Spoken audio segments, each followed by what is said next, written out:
Welcome back to the channel. My name is Thomas Fletcher and I'm the host of the LCSW network. If you're new to the channel, please do me a favor by smashing that like button, by subscribing to the channel, and by sharing this video with your social work colleagues and friends. The purpose of this channel is to create a community of hope and support where social workers can come for relevant news, information, and inspiration. All right, okay, so before we begin this topic, just a standard disclaimer that this video is not being sponsored, promoted, or endorsed by any government agency, including the Department of VA, Department of Defense, U.S. Army, National Guard, or California National Guard. Okay, so in today's video, we are going to be looking at the top 10 reasons why serving as a full-time VA social worker and a part-time or M-Day Army National Guard social worker is the best of both worlds. Okay, starting with reason number 10. Learning from Army National Guard service members and from VA retired and discharged veterans can enrich the lives of both groups. As a social worker, I continue to be amazed about the strengths, skills, abilities, and knowledge of VA and community resources that I learn from the veterans that I work with at the VA. And I can share these same skills and strengths and abilities and knowledge of VA resources with the Army National Guard service members that I serve with. I remember learning about the concept of boundary spanning in one of my postgraduate classes. As a social worker who serves in two very large bureaucracies, I get to be a boundary spanner to military veterans at the VA and to military service members still serving in the Army National Guard. Okay, reason number 9. Able to settle down in one house in the same city. So during my nearly 17 years in the VA and 9 years in the California National Guard, my family and I have been able to live in the same house and city. I have been able to work in 2 VA medical centers and work in a total of 5 social work positions, including a GS level mental health intensive case management position, which was my first VA position, a GS-12 healthcare for homeless veterans reentry social work position, a GS-12 local recovery coordinator position, a GS-12 HUD-VASH social work position, and my current job, which is a GS-13 local recovery coordinator. In the National Guard, I've served in 3 different units, including the Medical Detachment, the 224th Sustainment Brigade, and the 40th CAB. If I was an active duty social worker for the past 17 years, I probably would have had to move or participate in at least 5 permanent change of stations, or PCS. Generally, active duty officers will PCS every 3 to 4 years for career progression. My wife and I both appreciate the fact that we've been able to cultivate friendships from neighbors and other people in our community. Reason number 8. The VA gives me and other National Guard and reservists 120 hours of paid military leave at the beginning of every fiscal year. I know this may not seem like a lot compared to what state employees and law enforcement officers may get, but it does cover the 2 weeks of annual training plus some Fridays that are on our inactive duty training schedules.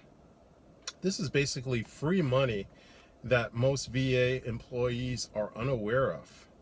I know I was not aware of this benefit until I joined the National Guard 9 years ago. All right. Reason number 7. Being able to serve your community, state, and country on a part-time basis and still be a civilian healthcare provider in the VA.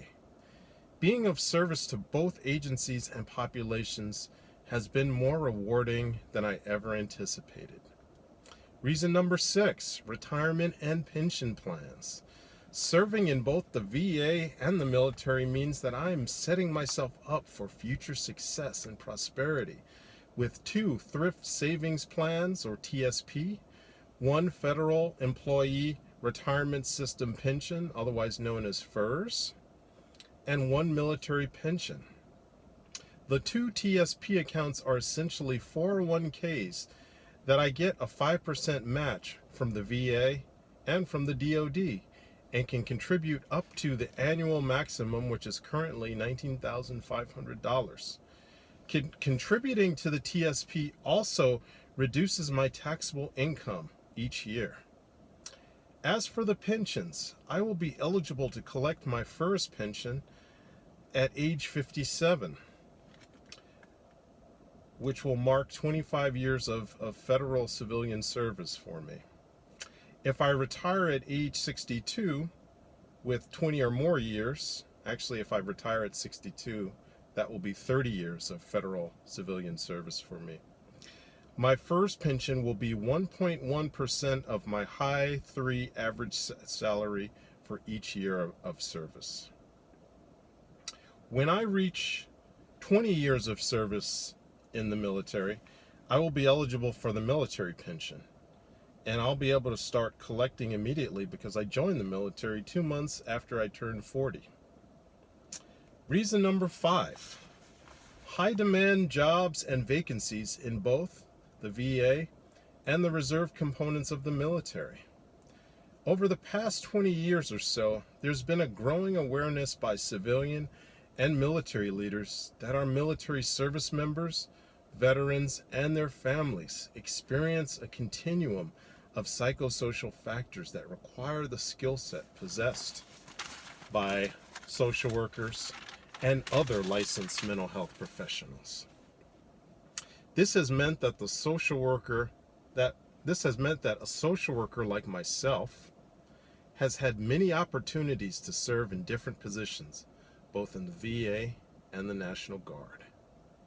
Reason number 4, great non-retirement benefits, including military leave, annual leave, sick leave, health, vision, dental insurance plans, health savings account, and life insurance. Reason number 3, many opportunities to travel with both the VA and the military.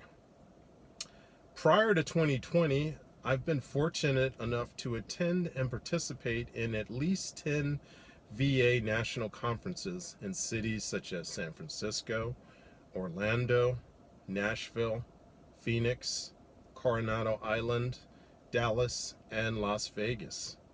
On the military side, I've attended Basic Officer Leadership Course, otherwise known as Bullock, and Captain's Career Course at Fort Sam Houston in San Antonio, Texas. I've also spent many annual trainings in San Luis Obispo and Monterey counties in California.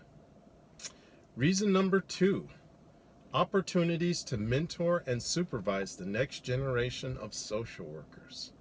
I truly enjoy being a field instructor to MSW interns who are completing their second year field placements at the VA. They continue to motivate me to bring my A game as a licensed clinical social worker. And reason number 1, locality pay in the VA and other federal GS agencies result in VA social workers having some of the highest salaries in the social work civilian sector. Okay, so those are my top 10 reasons. I would really love to hear your comments and your feedback about all of these 10 reasons. I want to thank everybody for watching this video. I want to thank all the social workers out there. Thank you for everything that you do every day for your clients, for your agency, and for the profession. Please continue to support each other and yourselves. Bye for now.